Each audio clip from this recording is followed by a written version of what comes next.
The moment I stepped into the hearing room, my daughter, Susan, shot me a look of pure annoyance and muttered something under her breath to her husband, Mark. But then a hush fell over the room. The judge, a man with tired eyes and a stern face, looked up from his papers, his jaw went slack, and he whispered almost to himself, "It can't be." Every single person turned to stare at me. They had no idea who I was, but in that instant, everything was about to change. My name is Carol, and I'm 70 years old. Just a few short months ago, my life was as quiet and predictable as could be. If you enjoy stories like this, make sure you follow our channel because we have a new story for you every single day. My days all started the same way. I'd wake up just as the sun was thinking about rising, make my tea in the old floral cup my husband Arthur gave me on our first anniversary, and I'd sit by the window, tending to the roses he had planted for me. It was a simple life, a peaceful one, built on small comforts and cherished memories. For 42 years, I was the mother who gave everything for my only child, Susan. I worked part-time at the school library. I baked for every school event, and I sewed all her dresses just so she could have everything I never did.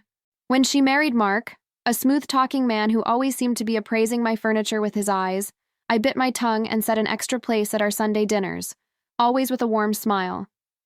I truly believed that after Arthur passed, Susan and I would become even closer. Oh, how wrong I was. Instead of seeking solace in each other's company, my daughter started to see me as a chore on her to-do list. Her visits grew shorter, her calls became duties rather than joys, and her excuses for being busy became increasingly elaborate.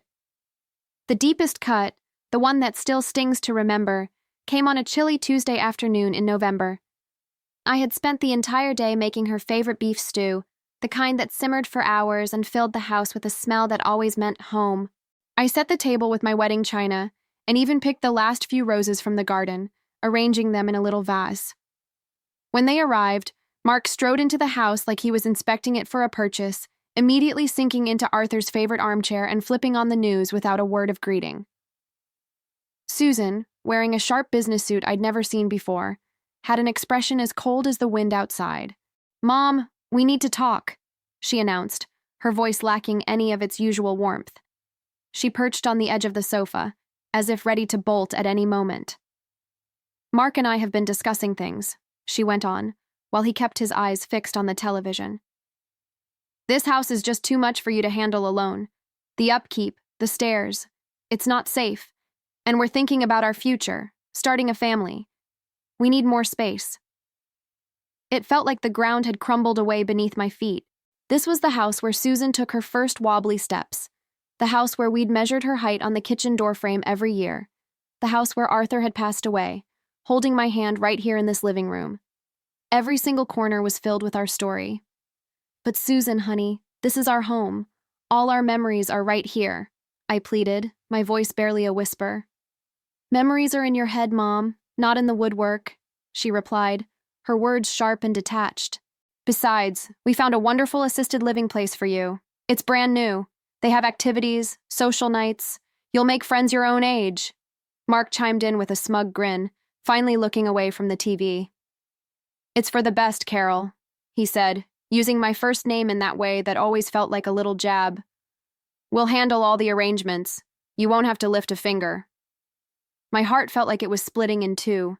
My own daughter, the little girl for whom I had sacrificed everything, was pushing me out of my home, the sanctuary Arthur and I had built, to make room for her and that man.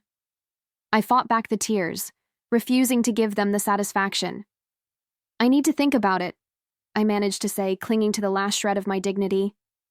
"There's nothing to think about, Mom," Susan said, getting to her feet. "It's decided. The realtor is coming by on Friday to do an assessment."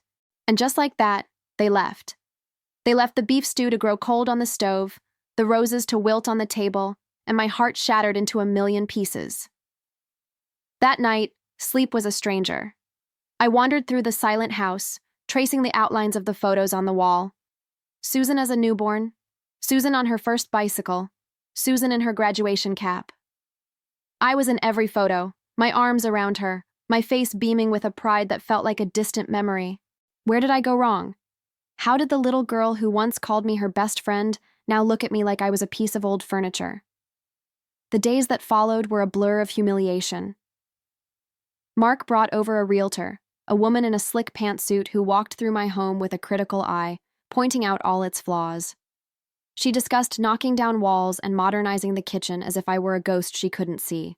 Susan stood beside her, nodding in agreement at every suggestion that erased another piece of our history. "The wiring is ancient," the realtor declared.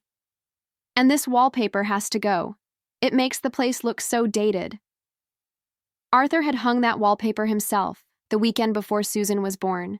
He had been so proud, but to them it was just an obstacle to profit. The final insult came when Susan arrived with glossy brochures for the retirement village. "Look, Mom, they have a heated pool and a movie night every Thursday," she said with forced enthusiasm. "And there's a nurse on call around the clock. You'll be so much safer." Safer. I had lived in this house for 40 years without a single incident. I knew every creak in the floorboards, every neighbor on the street. My garden, my books, my memories were my safety. But that didn't matter to Susan. All that mattered was getting me out of the way. One afternoon, they arrived with an air of finality and a man in a cheap suit carrying a briefcase. "Carol, this is our lawyer," Mark said. "We have the paperwork ready for you to sign to transfer the deed." Transfer? I was confused. "I thought you were going to sell it." Susan wouldn't look at me. "Well, Mark and I talked it over. It makes more sense for us to keep the house in the family." That's when I finally understood. It wasn't about my safety. It was about greed. They didn't just want me out. They wanted to take my house, the only significant asset Arthur and I had, for themselves. A daylight robbery dressed up as daughterly concern. "I am not signing anything," I said, my voice shaking but firm. Mark's friendly mask slipped. His face hardened, showing the bully he'd always hidden so well when Arthur was alive. "Listen, you're not really in a position to be making sound financial decisions anymore. Susan is your only child, and she's just trying to protect your interests." "This is my house," I cried out, my own voice surprising me. "And I'm not going anywhere." "Mom, don't make this difficult," Susan pleaded, looking uncomfortable for the first time. "You know you can't manage on your own. You left the stove on again last week." It was a bald-faced lie. I was meticulous about the stove, but Mark seized on it. "See, Susan, your mother is a danger to herself. We can't let her live here alone." The lawyer cleared his throat. "Ma'am, if you refuse to cooperate, we may have to pursue other legal avenues. A competency hearing, for example." The room started to spin. My own daughter was threatening to declare me mentally unfit just to steal my home. The man I had welcomed into my family was menacing me in my own living room. And I was all alone. "I need some time," I whispered, defeated. "You have until Friday," Mark snapped. "Then we do what's necessary." After they left, I collapsed into Arthur's armchair and I sobbed. I cried for the daughter I no longer recognized, for the home I was about to lose, for the life that was being torn apart. I felt utterly betrayed and powerless. That night, I truly considered giving in. Maybe they were right. Maybe I was just a tired old woman who couldn't fight anymore. But as I sat there, a tiny spark of defiance flickered inside me. Arthur didn't raise a quitter, and I wasn't about to let them walk all over his memory. The next day, Susan returned, alone. For a fleeting moment, I felt a surge of hope. Maybe she'd had a change of heart. "Mom, I've brought some boxes," she said, her voice flat and emotionless. "I thought we could start with the attic." I just stared at her, searching for the child I raised, but all I saw was a stranger. "Susan, please don't do this. I'm your mother." "That's why I'm doing this," she said, avoiding my eyes. "Because I love you, and this is what's best." Love. This was love? Tossing me out of my home, treating my life's possessions like junk. For the rest of the day, Susan packed up my life with a chilling efficiency. She went through old photo albums, tossing some pictures and boxing others without a second glance. She packed away the books Arthur had inscribed for me, the teacups from my wedding set, the tablecloths I had embroidered over long winter nights. "This old thing is so frayed, Mom. You don't need it," she said, holding up the simple dress I had worn to Arthur's memorial service. "Leave it," I begged. Please. But she had already tossed it into a bag for donations. My pain was invisible to her. My memories meant nothing. The breaking point came when she picked up my small jewelry box. Inside was my wedding band, a string of pearls Arthur gave me for our 25th anniversary, and a small silver locket that belonged to my mother. These will be safer in a bank vault, Susan declared, dropping the box into her handbag. They could get lost at the new place? Those are mine, I cried, reaching for her bag. Mom, you're getting agitated. This is exactly what I'm talking about. You can't handle stress anymore, she replied, her voice sickeningly calm. In that moment, I knew my daughter was gone. The Susan I loved had been replaced by this cold, calculating woman, a puppet with Mark pulling the strings. When she left that evening, taking my jewelry and a box of our most precious photos, I was left in a house that felt hollowed out, just like my heart. The bare patches on the walls where pictures used to hang were a stark reminder of how quickly a life could be dismantled. The next few days were torture. Mark would show up to supervise the packing, treating me like an employee who wasn't working fast enough. They talked about me as if I wasn't there. The old lady needs to pick up the pace, Mark said to Susan over the phone. The movers are scheduled for Monday. It was Thursday. I had 3 days left in the home that held my entire life. What's essential? I had asked Susan, my voice hoarse. Just pack what's essential, as if 40 years of love and life could be boiled down to a few essential boxes. That evening, after they'd gone, I walked through the house one last time. I ran my hand over the worn wood of Arthur's desk in his study. I opened the drawers, filled with old pens, paper clips, and stacks of papers I'd never bothered to look through.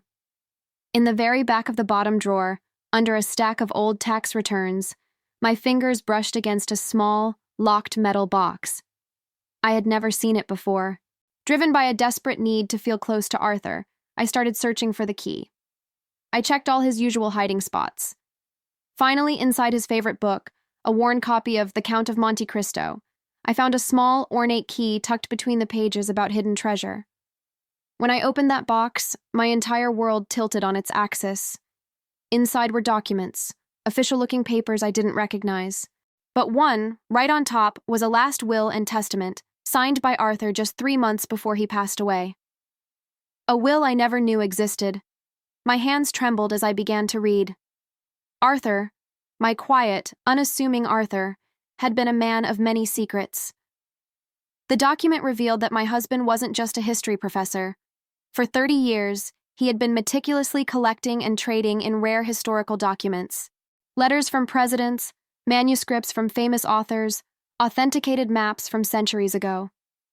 He had quietly built a collection that, according to the attached appraisals, was worth a fortune. An honest-to-God fortune. But that wasn't the most shocking part. The will stated in no uncertain terms that I was the sole beneficiary of his entire estate, including the collection. Susan was to receive a modest trust fund, but only upon my passing, and only if she had cared for her mother with the love and respect she deserves. My husband, my dear, wise husband, had seen this coming. He had seen the greed in Mark that I had chosen to ignore. And there was another clause, one that made me gasp. Arthur had, years ago, invested in the small financial firm where Mark now worked. He wasn't just an investor. He was a silent partner, owning a controlling interest in the company. The company Mark was so proud of, the source of his arrogance, was, in fact, partially mine. I searched through the papers until I found a personal letter, addressed to me in Arthur's familiar, elegant script. My dearest Carol, it began. If you are reading this, then I am gone, and you have found my secret. Forgive me for not telling you sooner, but I wanted this to be your security, your peace of mind. You sacrificed so much for our family. I wanted to ensure you would never have to worry again. Tears streamed down my face as I read his words. I must also admit, my love, that I never fully trusted Mark. I see a hunger in him that frightens me. That is why I have arranged things this way. If Susan honors you, she will be well taken care of. But if he ever leads her to mistreat you, this is your shield. You hold all the power now. Arthur had seen it all. He had armed me for a battle I didn't even know was coming. Use this power wisely, my love, the letter concluded. Not for revenge, but for protection, and perhaps for teaching. Our Susan is a good person deep down. She is just lost. But if you must fight, you now have the arsenal. All my love, for all of time, Arthur. I sat there on the floor of his study, surrounded by papers worth millions, crying for the wonderful man I had lost, and for the daughter who had lost her way. But for the first time in weeks, these were not tears of despair. They were tears of gratitude, of shock, and of a steely resolve building in my chest. Susan and Mark thought they were taking my little house. They had no idea I could take away his entire career with a single phone call. That night, I did not sleep. But it wasn't from sorrow. It was from planning. Arthur had given me a shield, and I was about to use it. Monday morning dawned gray and drizzly. Right on time, Susan and Mark arrived with the movers. They expected to find me defeated, my life in boxes. Instead, they found me sitting in Arthur's armchair, calmly sipping my tea. "Mom, what is this? The movers are on the clock," Susan said, her voice sharp with impatience. "I'm not going anywhere," I said, my voice even and calm. Mark stepped forward, that condescending smile plastered on his face. "Carol, we've been over this. You don't have a choice in the matter." I looked him directly in the eye. "You're right, Mark. I don't have a choice. But as it turns out, neither do you." Something in my tone made them pause. Susan looked at me, a flicker of confusion in her eyes. "What are you talking about, Mom?" "I'm talking about the fact that I have recently been made aware of some assets that I didn't know I had," I said, taking a slow sip of tea. "But don't you worry. You'll find out all about them soon enough." They exchanged a look, the kind that said they thought I'd finally lost my mind. But I wasn't the frightened woman from last week anymore. I had a plan. "Mom, stop this nonsense," Susan said, exasperated. "The movers need to get started." "Then you should probably send them home," I replied sweetly, "because they won't be touching a single thing." Mark took a step closer, his voice low and threatening. "I don't think you grasp the legal situation here." "Oh, on the contrary, Mark. I think it's you who doesn't grasp the situation." I slowly rose from my chair and walked over to Arthur's desk, where I had left a single, carefully chosen document from the box. "Tell me, Mark, are you familiar with the firm Sterling and Finch Associates?" He looked confused. "Of course. It's the holding company that owns my firm. Why?" "Because," I said, holding up the partnership agreement with Arthur's name listed as the majority shareholder, "as of 3 days ago, I am Sterling and Finch Associates." The silence in the room was absolute. Mark snatched the document from my hand. His face, usually so tan and confident, turned a sickly shade of gray as he read, This is impossible. It has to be a forgery." "Feel free to have your lawyers look into it," I said, a smile playing on my lips for the first time in months. "In fact, I insist." Susan sank onto the sofa, her face a mask of disbelief. "Mom, why didn't you ever tell us?" "Because I didn't know, honey. Your father was a very private and a very wise man." Mark began to pace the living room like a trapped animal. "This changes things, Susan. If your mother really owns the company, it means she's your boss," I finished for him, "and it means I can fire you. Or worse, I could initiate a full audit of your accounts. I wonder what we'd find." "You can't do this," Susan cried, her voice cracking. "We're family." "Family?" The word tasted like poison. "Is that what we were when you were going to have me declared incompetent to steal this house? Is that what we were when you packed up my memories like they were garbage? Is that what we were when you stole my mother's locket from me?" Susan started to sob, but for the first time, they seemed like genuine tears of fear, not manipulation. "Mom, I'm so sorry. We can fix this. This was all Mark's idea." "Susan!" Mark shouted, his face purple with rage. "It's true," she cried, turning on him. "He told me you were losing your mind. He said it was the only way to keep you safe." "And you believed him?" I asked, my heart aching. "You know your own mother so little that you would believe him?" The movers, who had been awkwardly standing in the doorway, shuffled their feet. "Excuse me, ma'am," Are we, taking this stuff or not? You are not, I said firmly. You can send the bill to Mr. Fletcher's office. I'm sure he'll approve the expense. Mark strode towards me, his fists clenched. This isn't over, you old hag. I'll fight you on this. I'll prove these documents are fake. You do that, I said, completely unfazed. But in the meantime, I hope you have a resume ready, because first thing tomorrow morning, you're going to be looking for a new job. You wouldn't dare, he hissed. I can and I will, I said. But that's not all. I'll also be speaking to your clients. I'm sure they'd be interested to know about the moral character of the man handling their money. Susan stood up, her face pale. Mom, please. You have to understand. Mark told me if I didn't get you to move, he'd leave me. He said he couldn't handle the stress of worrying about you. And that makes it okay? I asked. That makes it okay to destroy me? Mrs. Fletcher, Mark said, his tone suddenly changing, becoming almost pleading. We can work this out. There's something you don't know. Susan is pregnant. Are you really going to put your own grandchild out on the street? The words hit me like a physical blow. Pregnant. Susan was pregnant, and this was how I was finding out. As a bargaining chip.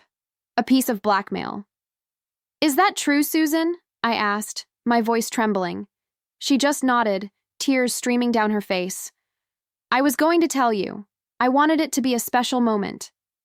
A special moment? I repeated, my voice laced with ice. Like the special moment you had planned to kick me out of my home? I felt my resolve begin to crack. A grandchild. But then I heard Arthur's voice in my head, from his letter. Not for revenge, but to protect and to teach. Susan had to learn. My grandchild deserved to be raised with better values than the ones Mark was teaching. The news of the baby was a shock, but it didn't wash away the months of cruelty. Congratulations on the baby, Susan, I said, my voice steady despite the storm inside me.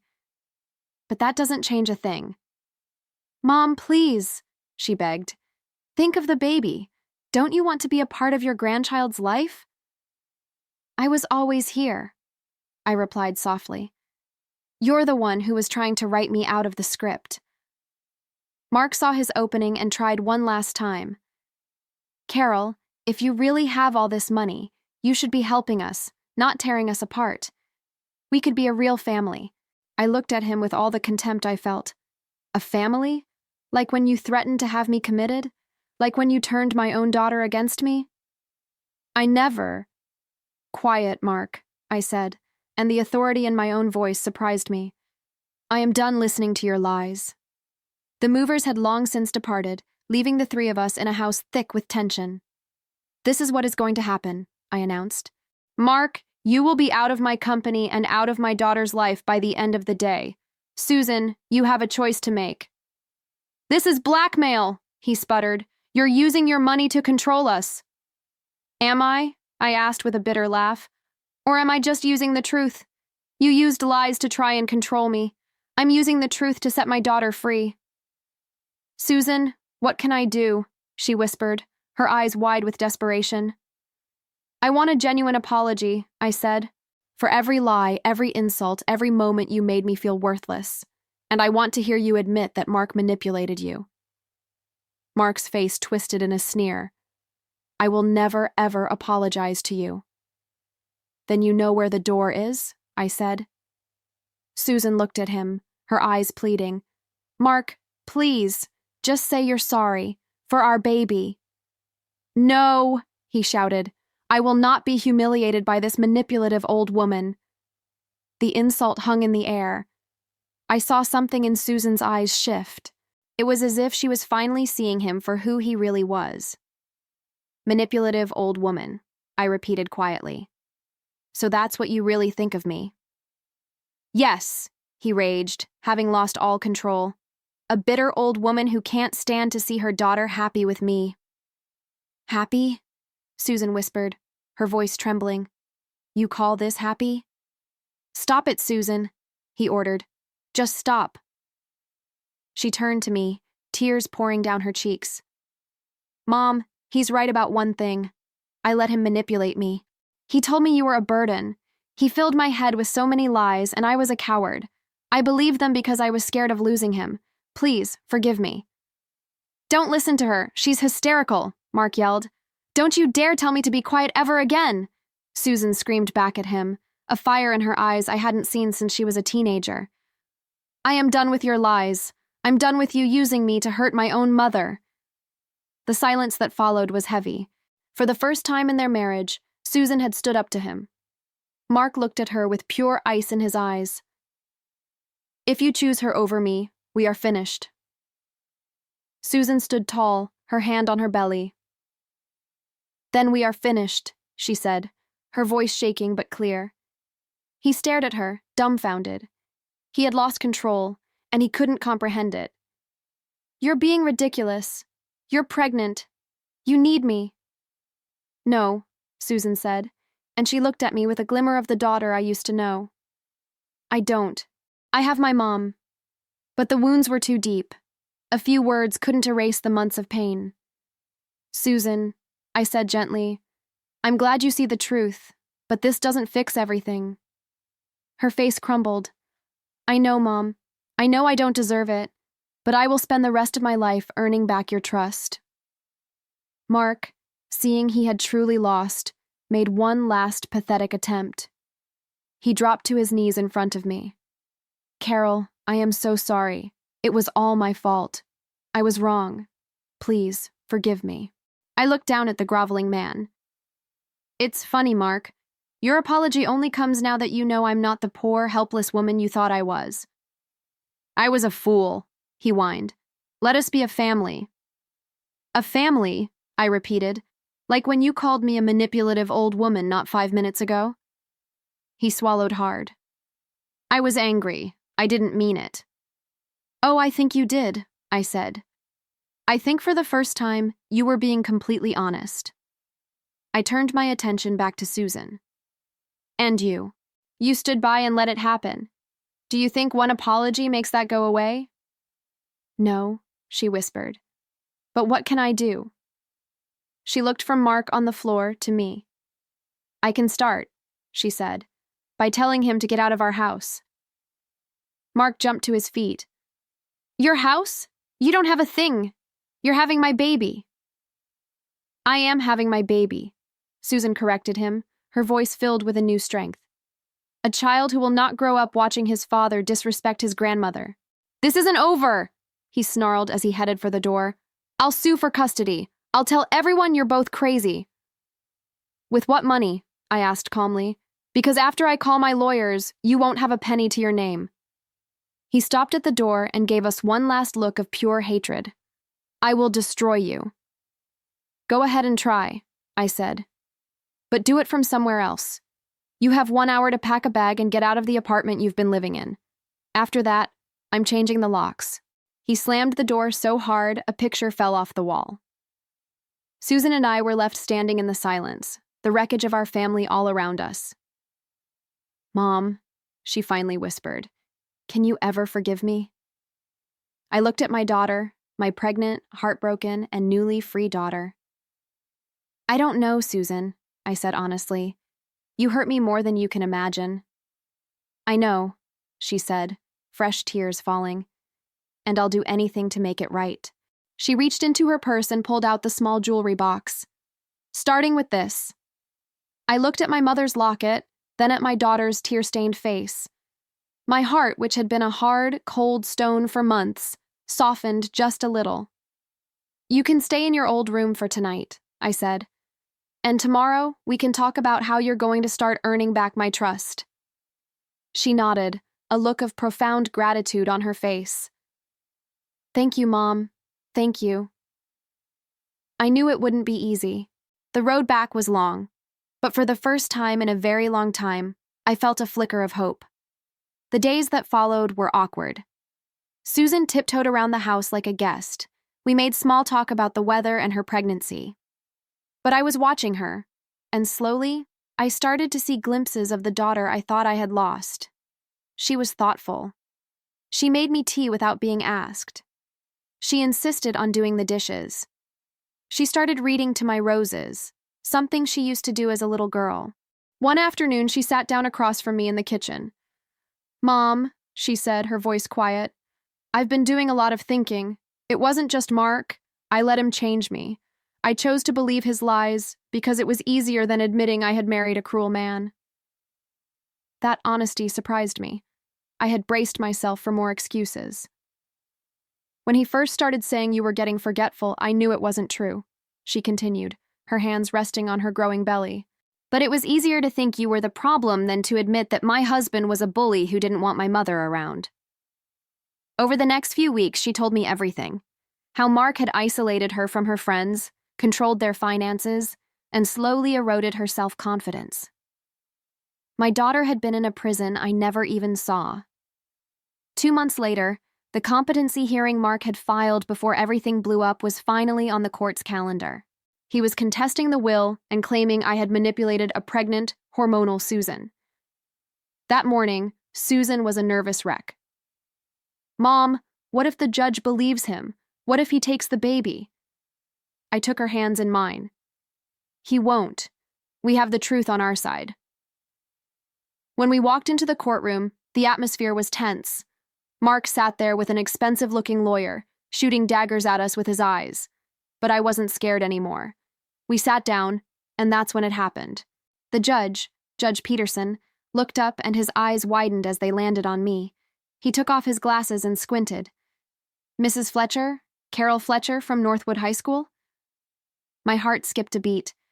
"Yes, Your Honor. I was the librarian there for 20 years. The judge broke into a smile that transformed his stern face. "I thought so. You probably don't remember me. I was just a skinny kid who was always getting into trouble. David Peterson." And then I saw him. The troubled boy who spent every afternoon in my library because he didn't want to go home. The boy I gave books to. The one I helped with a college application. The one I told had a brilliant mind if he would just apply himself. "David," I whispered, my eyes filling with tears. "Of course, I remember you." The entire courtroom was silent. Mark and his lawyer looked like they had seen a ghost. "Your Honor," his lawyer stammered, "this is clearly a conflict of interest." Judge Peterson put his glasses back on, his expression once again stern and official. "There is no conflict, counsel. There is only a lifelong debt of gratitude. But I can assure you I will rule based only on the evidence presented." And the evidence was overwhelming. My lawyer presented Mark's threatening texts, financial records showing his deceit, and a recording Susan had made of one of his tirades. The verdict was swift. Mark's case was dismissed, he was ordered to pay all legal fees, and a restraining order was granted. When we walked out of the courthouse, the sun was shining. "Mom," Susan said, laughing through her tears, "how on earth did you know the judge?" "You just never know, honey," I said, squeezing her hand. "When you put a little bit of good out into the world, sometimes it comes back to you when you need it most." 4 months later, my grandson, Arthur Jr., was born. Holding him in my arms, I knew that every tear, every fight, had been worth it. Susan had found herself again. She was the strong, loving mother I always knew she could be. One evening, as we sat on the porch watching the sunset, she asked the question that had been hanging between us. "Mom, have you really forgiven me?" I looked at my daughter, and then at the beautiful baby sleeping in her arms. "I have, Susan," I said. "But more importantly, you have learned to forgive yourself. Life is so much different now." Susan went back to school and is now a social worker, helping women in abusive relationships. Little Artie is the light of our lives. I sold a few of Arthur's less valuable documents, enough to set up a foundation in his name that provides scholarships for underprivileged kids who want to go to law school. Sometimes kindness is the best investment you can ever make. The house is no longer silent. It's filled with laughter and the pitter-patter of little feet. I found my happy ending, not in the millions of dollars Arthur left me, but in reclaiming my daughter, my dignity, and my peace. I hope my story reminds you that it's never too late to stand up for yourself, and that your true worth is something no one can ever take away from you. We tell stories like this one every single day, so make sure to follow and ring that notification bell so you don't miss tomorrow's story. And if you want to watch another surprising tale, just click on one of the videos you see on the screen now.